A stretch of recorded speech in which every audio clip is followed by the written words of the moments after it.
I'm going to do a little preamble, and then I'm going to be a foil for the Chief Justice. He and I were both appointed in 2012 to the Court of Appeal, and that makes us judicial twins. But we're also judicial twins for another reason, because we were sworn in on the same day in 2013. And we were sworn in at Convocation Hall at Osgoode Hall, which you may know. It's a room that looks an awful lot like this, but it's a little smaller. And we were in that room because the roof in courtroom 6 fell in. So it was a fortuitous, a lot of people thought the roof fell in when we got appointed, but it didn't turn out that way. So anyway, we're judicial twins, and here we are on this day. Now, at the swearing in, we were each told that we had 6 minutes to speak, and I adhered most closely to that 6 minutes. Justice Tulloch, on the other hand, Chief Justice Tulloch, he had a very expansive view of 6 minutes. So after 20 minutes, he finished, and the room erupted and burst into cheers and all the rest. And Chief Justice Tulloch has a really excellent speaking manner. He has the voice of a preacher and the cadence of one as well, and it's wonderful to listen to him. So you're going to have some fun with him tonight, as am I. I've had so far as well. All right, so here we go. I'm going to ask him a series of questions, and they're going to be softball questions, and then he's going to be invited to whack the ball out of the park, and he's going to do just that. So see how this goes. In your speech at the opening of courts, Chief Justice, you spoke about the need for a deep and considered reflection on the direction of the legal system, and you noted a number of challenges, perhaps unique challenges, that the courts and other institutions are now facing. You spoke eloquently about people questioning the relevancy of established institutions and whether we can even serve society's needs and interests. And then you quoted Abraham Lincoln. I'm not going to be able to do this that well, but let's see how it goes.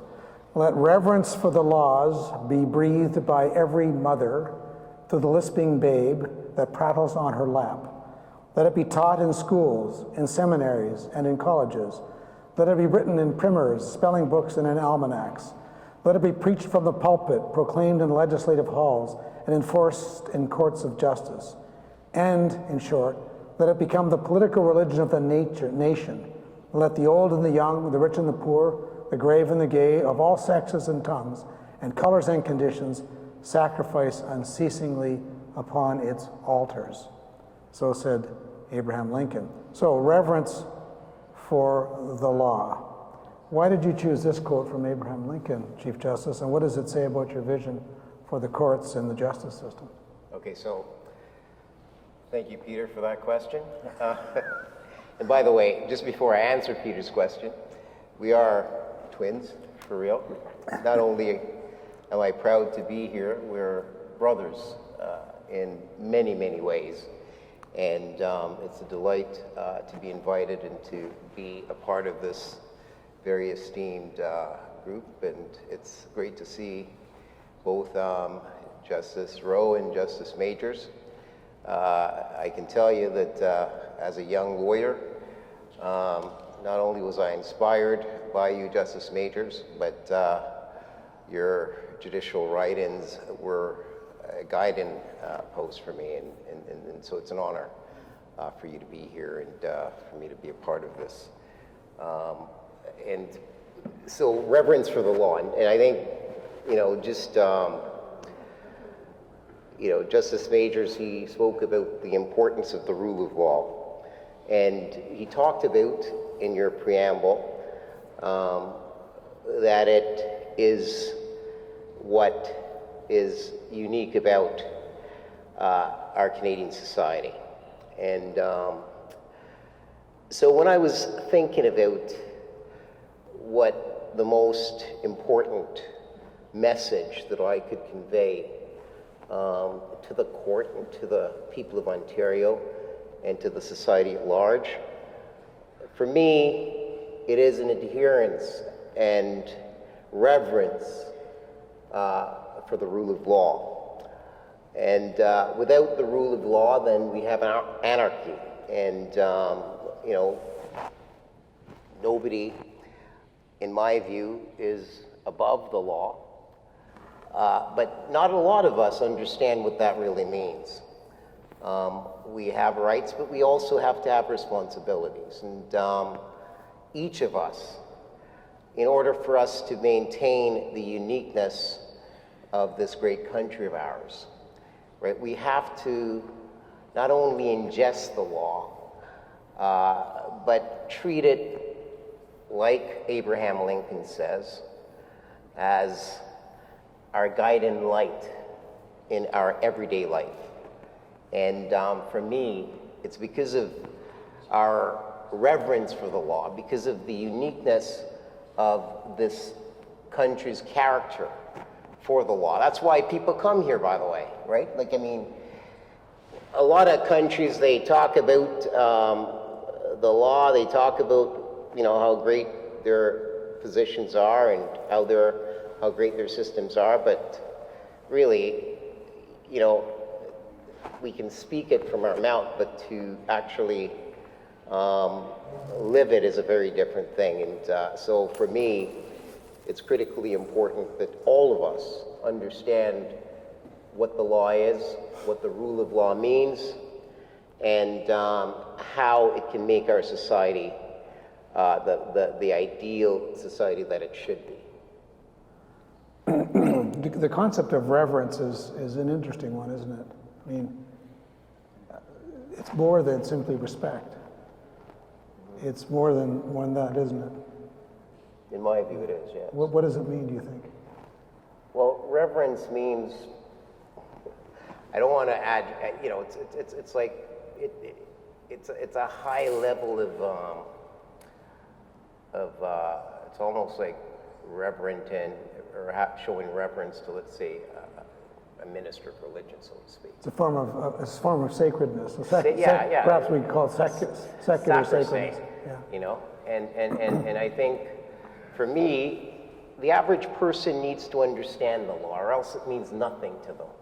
And if we can't convey the importance and the sanctity of the law to the average citizen, then our courts and our legal system means nothing to them. And so that's why I think, you know, we've got to ensure that the schools and children and the average citizen outside on the street understand what the law is and why we have the society, why we have the values that we do have, why people seek to come here to Canada, right? It's because of the uniqueness of our adherence to the rule of law. And do you think that that's being challenged in our society right now? I think it is, yeah, absolutely. And why is that? Well, people have different views of of the world, I guess. You know, we're now in a global era where social media is, in my view, it's got its advantages, but it has severe disadvantages. Everyone is an expert in different things, and everyone's views in, you know, on social media seems to be their own guiding light, you know. And so we have this confusion within our society as to what is important and what is valued. So in October of this year, the Court of Appeal visited Windsor as part of the court's regular outreach program. We go to different cities in Ontario once a year to meet the people there, meet the lawyers, meet the judges, and go to the law schools. So this year we were in Windsor, and you attended the Red Mass. It was celebrated by Bishop Ron Fabro, and you received the St. Thomas Gold Medal. As many of you know, Red Masses are celebrated around the world as special liturgies asking for wisdom, understanding, counsel, fortitude, and strength for the coming term of the court. In your speech in Windsor that evening, you said this: in my view, one of our foremost challenges that we currently face in our society relates to waning public trust and confidence in the institutions that undergird our society. As lawyers and judges, I believe we have a special role to play in maintaining, and in some cases rebuilding, that public trust in our institutions. This is one of your consistent themes in the talks you give. Why do you see this as one of the foremost challenges we face? Well, I strongly believe that our foundational institutions, such as the courts, such as institutions like universities, for example, are critical to the civilization and to the society that we live in. And, I think that there's a real risk right now of people losing confidence in our courts, in our foundational systems, in our universities.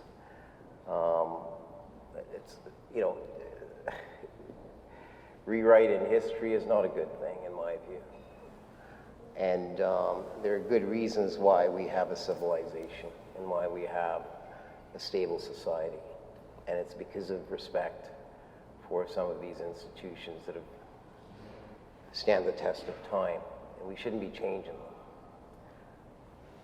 So I really believe that we as a society need to educate the public as to some of the values that these institutions mean to our society and how it contributed to who we are as Canadians. So it sounds to me like you're really looking to the return of civics education in elementary and secondary schools, if not universities. Yeah, so Peter, you and I talked about that in many of our conversations. I think one of the problems, 100%, is the lack of civic education in our schools. When I was a child, I remember that was a part of our curriculum. In my day now, as an adult in my own kids' days, I don't think they studied that in the public school system.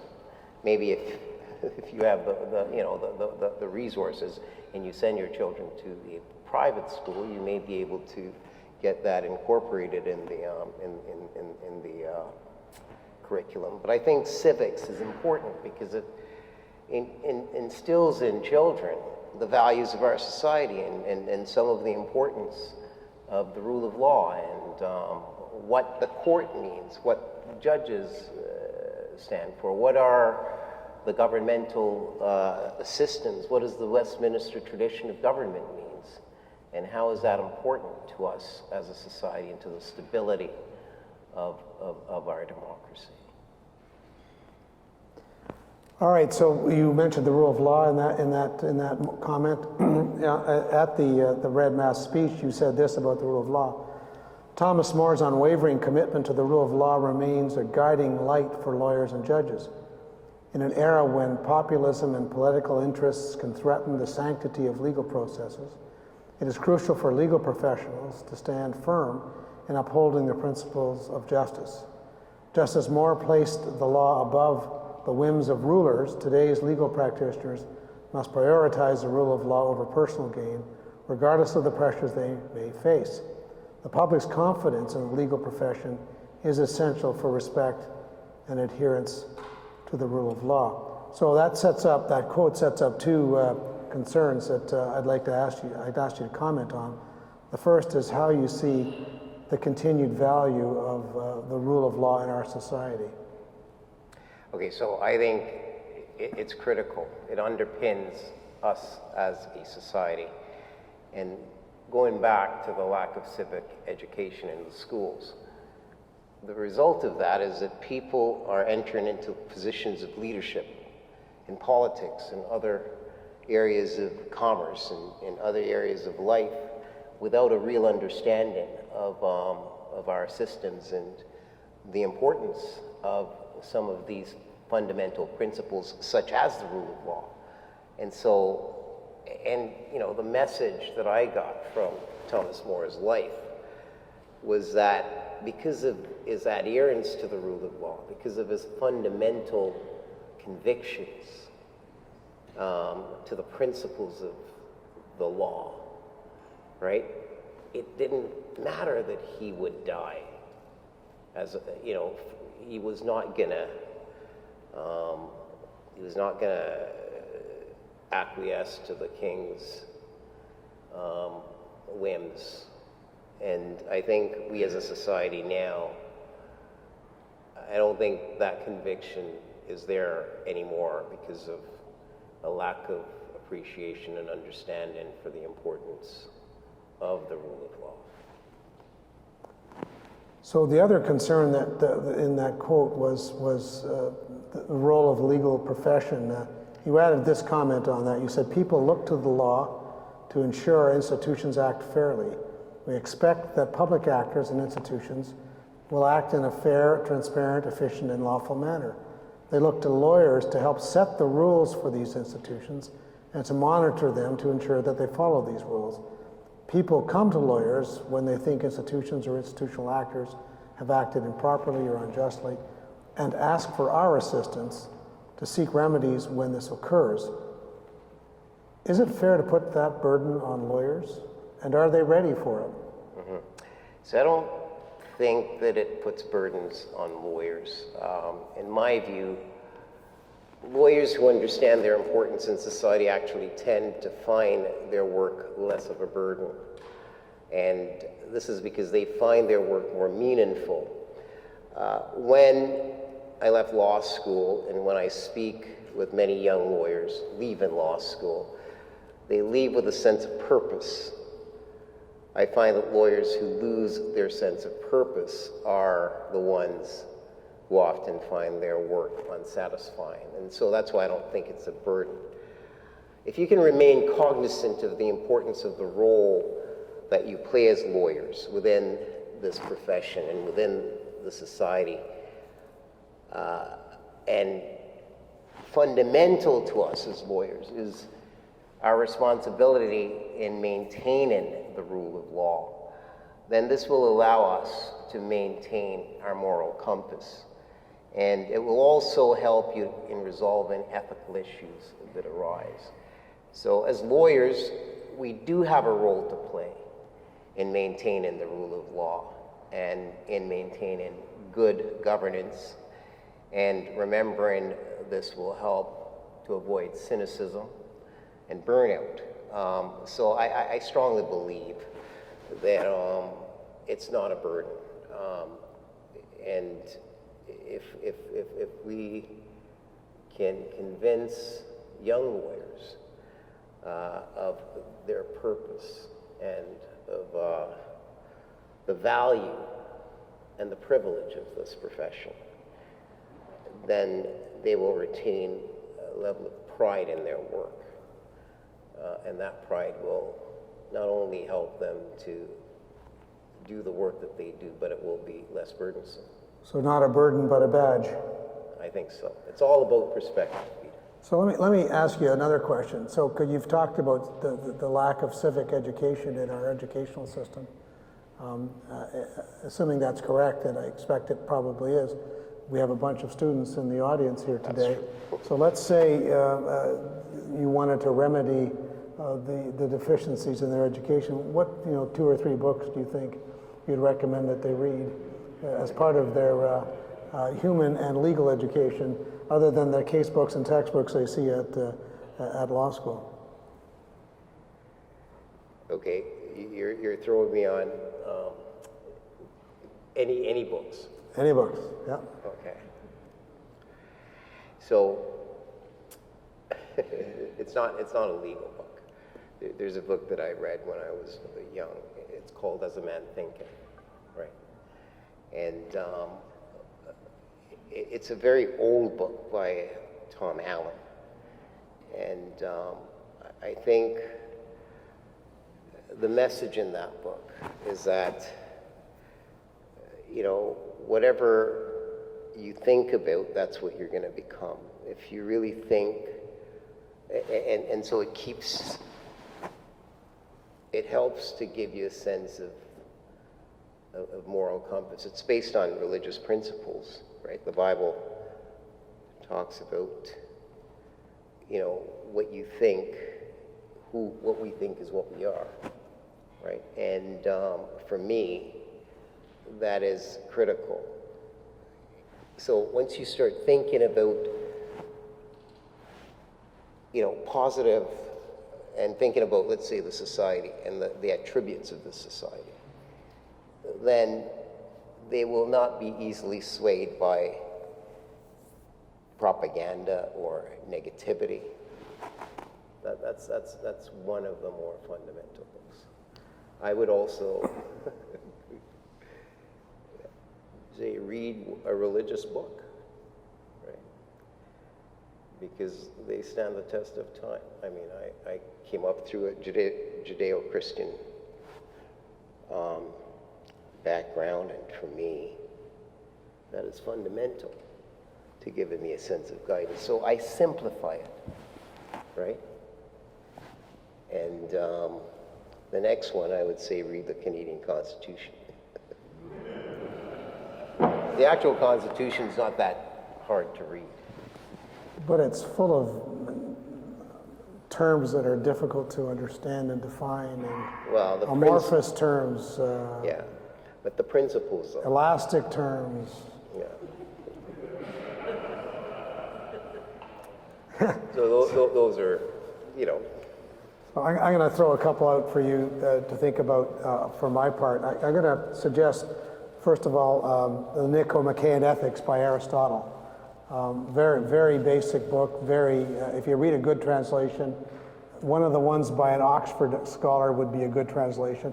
The new ones, they try to use different words for the same word as Aristotle would do, and it gets confusing. So the older versions by W.D. Ross, something like that, very, really excellent work, and it'll become a book that you should read every so often in your life. Very, very good book about the nature of morality, the nature of humanity, the nature of the good and the bad, and the golden mean.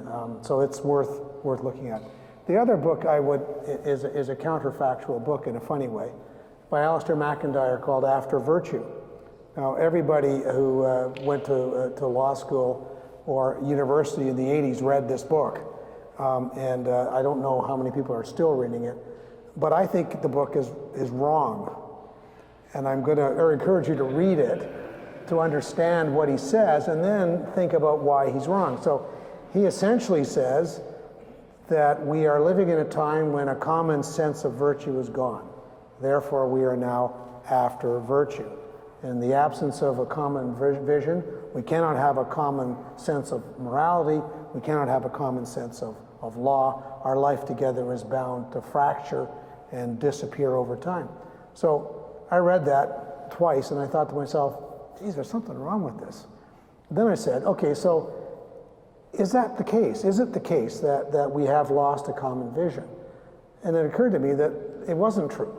I mean, if you want to look at where are the virtues and values of Western society found, they're found in the law.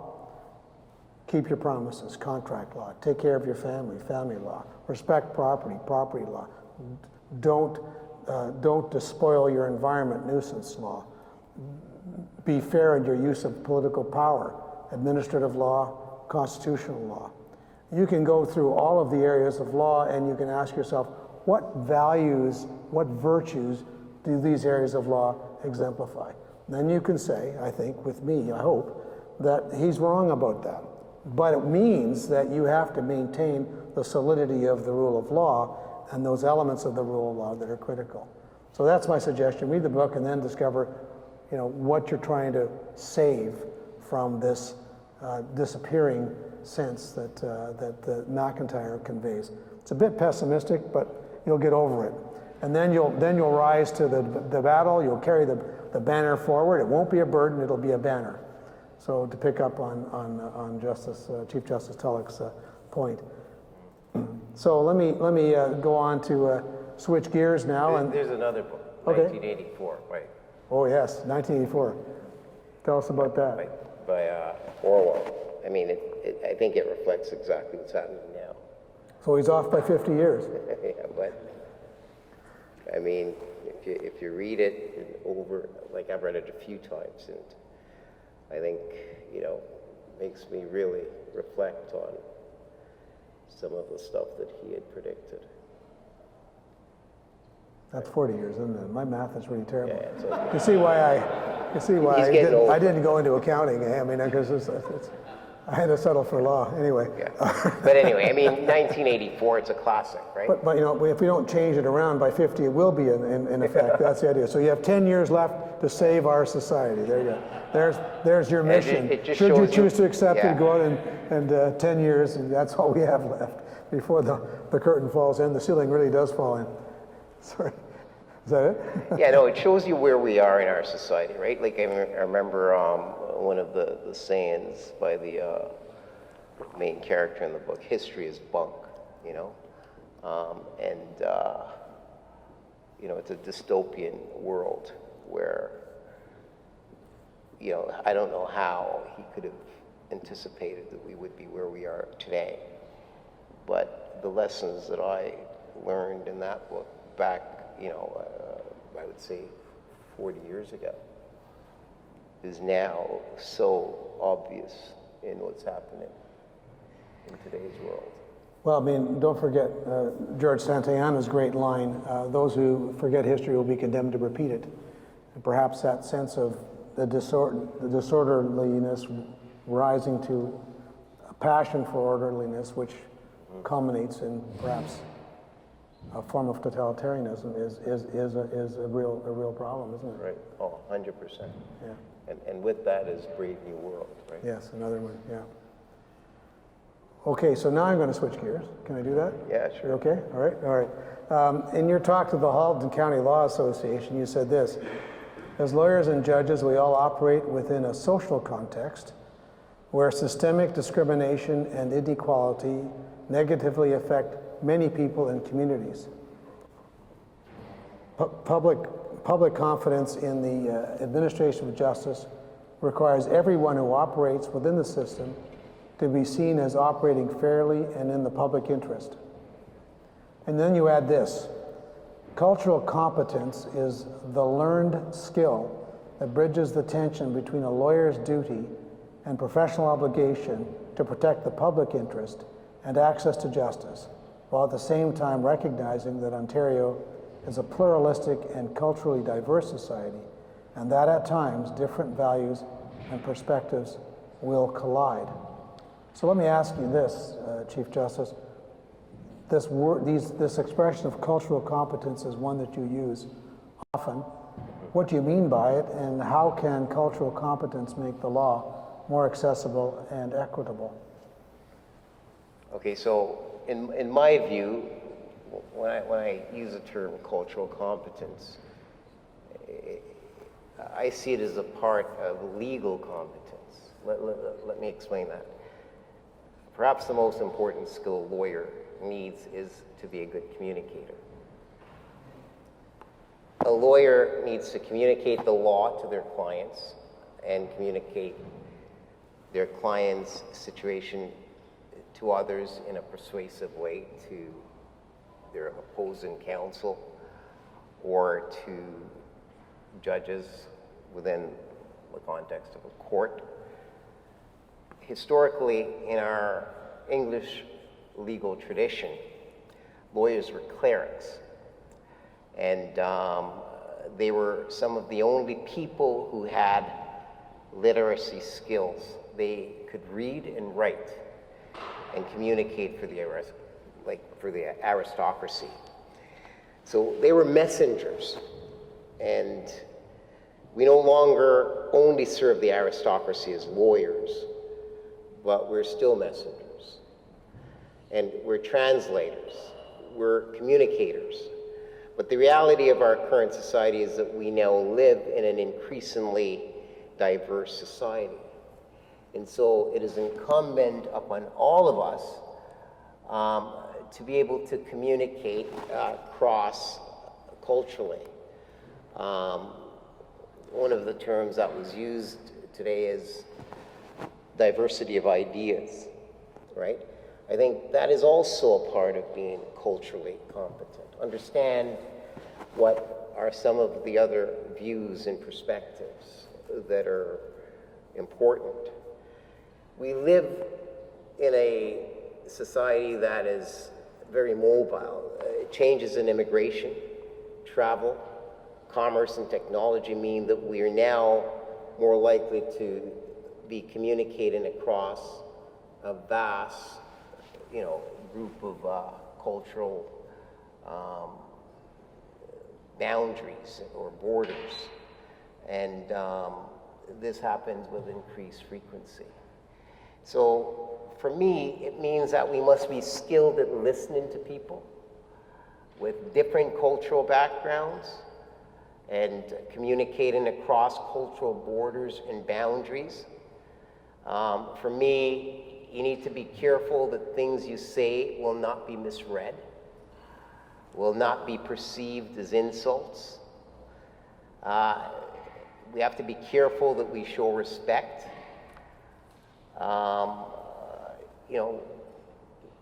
To different communities. We need to become skilled at recognizing when people are approaching things from a surprising perspective, and to try to understand matters from their perspective. And this, for me, is essential to being able to understand one's client's perspectives and to be able to communicate those perspectives to others. So when I speak of cultural competence, I speak of it within a more generic or a more broader sense. It requires a level of culture, like for us as judges as well, right? We have to have a level of cultural competency. Because we have different kinds of ideas and perspectives and people that are coming before us on a daily basis. So if you're a young student and you're trying to figure out how to acquire cultural competency, how would you suggest they go about that? I think it's about reading broadly. It's about being introspective, looking at the society and the community in which you live, and trying to understand people within those communities. Is it about making friends as well?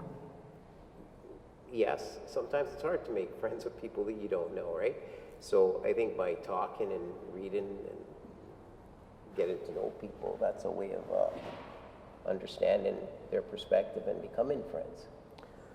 So looking at it from a slightly different perspective, how would you see lawyers and judges learning how to detect personal biases and personal prejudices in themselves and also in others? Right. So in my view, right, I think that all of us are a reflection of our own personal experiences, our own background, our familial understandings of the world. And I think it's therefore imperative on us to be introspective and reflective of our own situations. And that's the only way. I mean, that you can actually start to see perspectives from others, right? And I think we all have our own biases. I certainly do. But it's by me being introspective and reflective that I'm able to sort of put my biases aside when I adjudicate cases, right? Like, I mean, I think it's the same with everyone. Just a couple of suggestions for folks. So you have cognitive biases, which you may or may not be aware of. Lots of stuff's been written on cognitive biases. The best book on that is Thinking Fast and Slow by Daniel Kahneman. It's a book you really need to read. If you haven't read it already, you should go out and buy it tomorrow and sit with it and read it. It's a fat book, but it's actually pretty well written, and it's not that hard to read. It's an easy read, but but it's extremely worthwhile doing, because you'll then discover there's a whole bunch of cognitive biases that you fall prey to all the time that you weren't even aware was part of your life. And if you do that, you'll have a good sense of what to look for in yourself and what to see going on out in the world. For example, confirmation bias, the tendency we have to only look at evidence that supports a position we're in and not look at all the evidence in a particular case. Most significant bias of them all. So that's something you might think about doing. On the notion of personal prejudice, there's a book by a woman by the name of Jessica Nordell, Nordell, called The End of Bias. It's a really good book. The Chief will speak about it in a second. Just an excellent book, which is worth looking at, buying, and thinking it over, because it causes you to reflect on the prejudice paradox. And what that is the notion that you may not know how prejudiced you are because you don't think that you would be prejudiced. And yet, somebody looking at you objectively would say, here are some things you do that reflect your own biases that you may not even know about. You would be shocked by that, no doubt, because you think you're a good person and you're unbiased, but in fact you're not. It's a great book to look at. It's a great book to think about. I don't know, what else, do you want to say anything about it? Yeah, so she's also, if you get a chance to go and see her, do it. Yeah. So Peter and I, we participate in this educational program, and we heard Jessica Nordell on that, and you know, I strongly believe that, like Peter said, it's an excellent starting point. Part of being able to detect biases involves recognition that we all approach decisions with preconceptions that are formed by our cultural backgrounds. And, you know, and unless you can reflect and start from that perspective, then you're not going to think that there's any biases or that you yourself have any biases. Like, we all do, I certainly do. And I start from the perspective that, you know, we're all tribal to some degree. We all come from families. Each family unit have their own, not only idiosyncrasies, but culture, so to speak. So, for example, the family that I grew up in is very different from my cousin's nuclear families because of the values that we not only prioritize, but you know, practice. And so and I remember this as a child going to, you know, families' houses, I'd go there thinking from my own perspective. And then your mother will say to you, okay, well, you can't do that at your aunt's house, right? And the extension of that is the way the world is, really, right? I mean, we all have differences, but you can only detect those differences when you start to reflect on some of the things that we take for granted. One of our colleagues, former colleagues, Bob Sharp, he wrote a book on good judgment, and in it he discusses the classical view of the blindfolded symbol of justice. Yeah.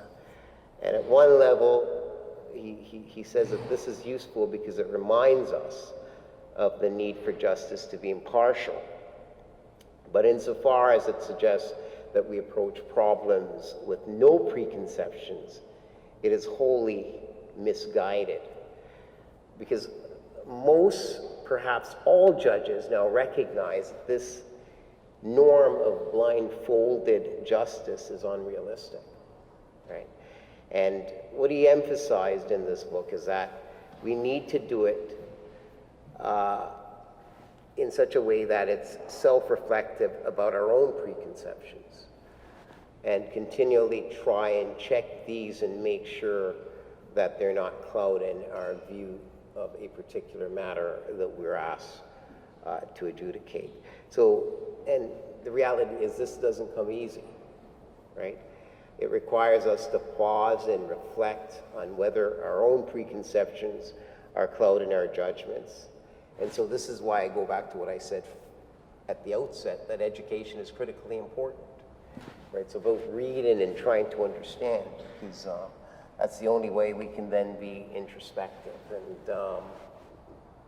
aspire to leave our biases aside, right?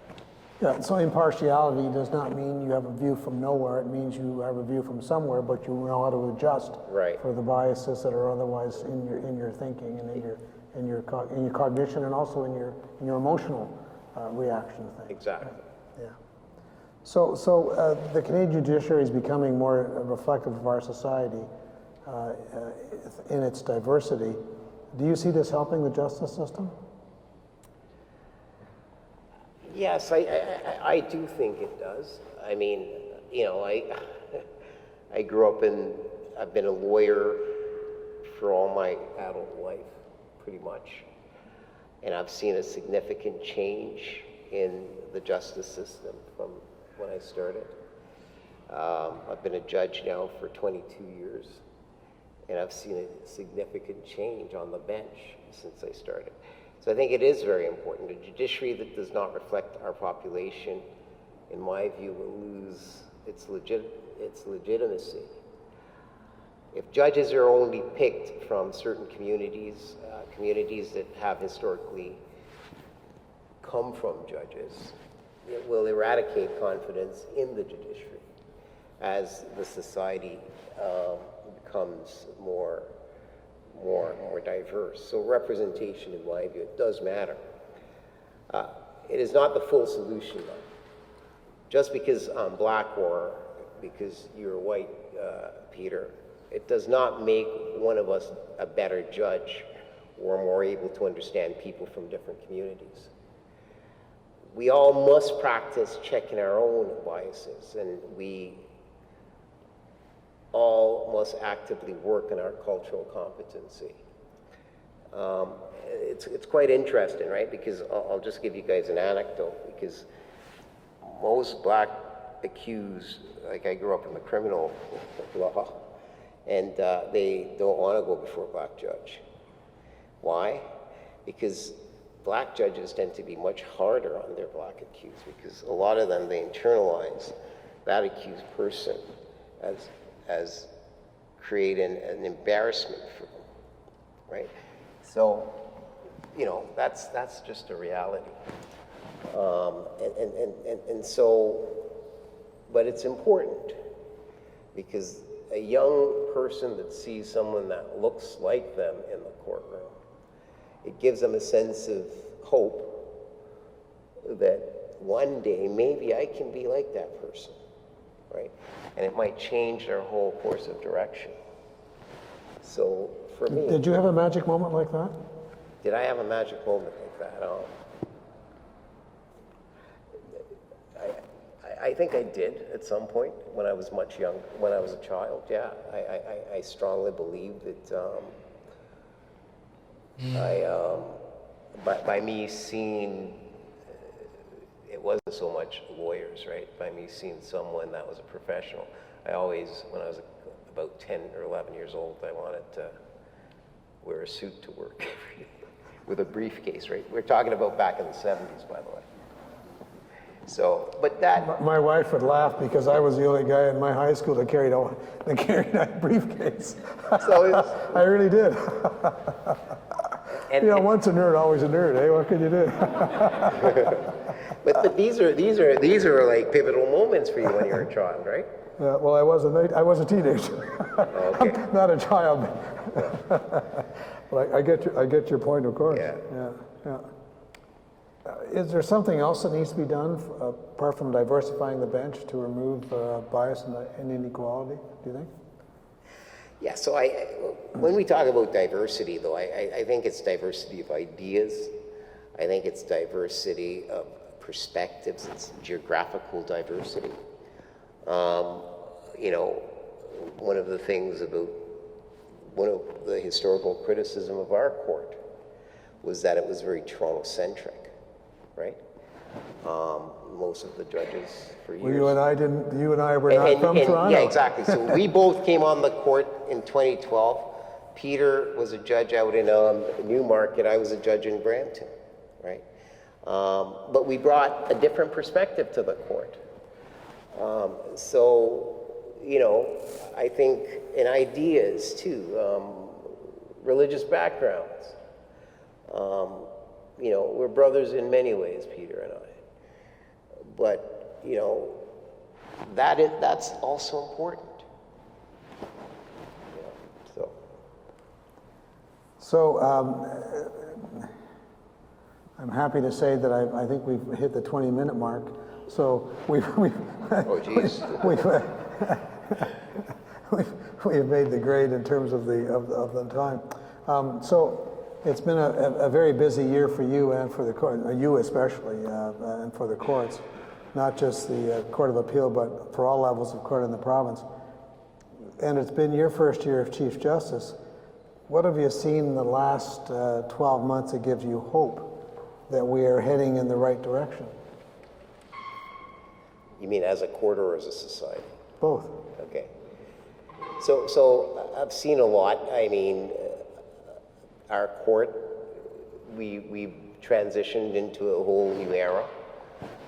Thanks, you're a very instrumental part of that transition, and I appreciate that, Peter. He's just making sense. I'm actually supernumerary, so I'm on my way out. So the transition Peter, has me. We have pivoted from COVID, right? We're in a modernization phase of the court in a huge way. In my view, we're now in the 21st century, and we've done this within a very short period of time. I think that we're more accessible in some ways in communicating our judgments to the public, and I think that's a good thing. What are some of the challenges? I think that technology is an advantage, but also with the advance of technology comes all sorts of challenges as well. AI is a big challenge for us. I think it's transformative in a huge way. It's transforming the way that we're going to view evidence, the way what constitute the best evidence, proof, right? Like just this last week, I'm sure most of you have read about the circulation of porn images of this woman, Taylor Swift, right? That was created by AI. And I think it looks, I don't know, I've never seen it, but but anyway, but the point is... I'm glad you clarified that, Chief. I mean, that would have been, I don't know how we would have lived that down if... I know it. But the point is, I think it brings about certain challenges, right? Because, I mean, these images are, how do you disprove that it's not the person? I also heard... Another example was I heard this robocall on the news of President Biden, the Voice, advising his constituents in his party not to vote in a particular primary, and it sounded exactly like him. But then the news commentator said that this was created by AI. Right? So this is going to pose a real challenge for us as judges and as lawyers, to determine how to prove these kinds of issues in the courtroom. Yeah, the biggest problem in AI from a judicial point of view is deep fakes. Right. because they're virtually undetectable, and how you deal with them in a trial context when somebody's trying to get in a deep fake, and how you disprove, or you prove that it is a deep fake, that whole process of evidence gathering and it's going to complicate the civil actions, say criminal actions, significantly. We are just at the beginning of that. Our court, I know, we're trying to figure out what to do with the rules of civil procedure around that, and also what to do with the Evidence Act, and how to deal with disputes about that. So that's a whole new area of substantial concern. The other thing, of course, is there's always a possibility that judges will start to use AI to write judgments. We hope that.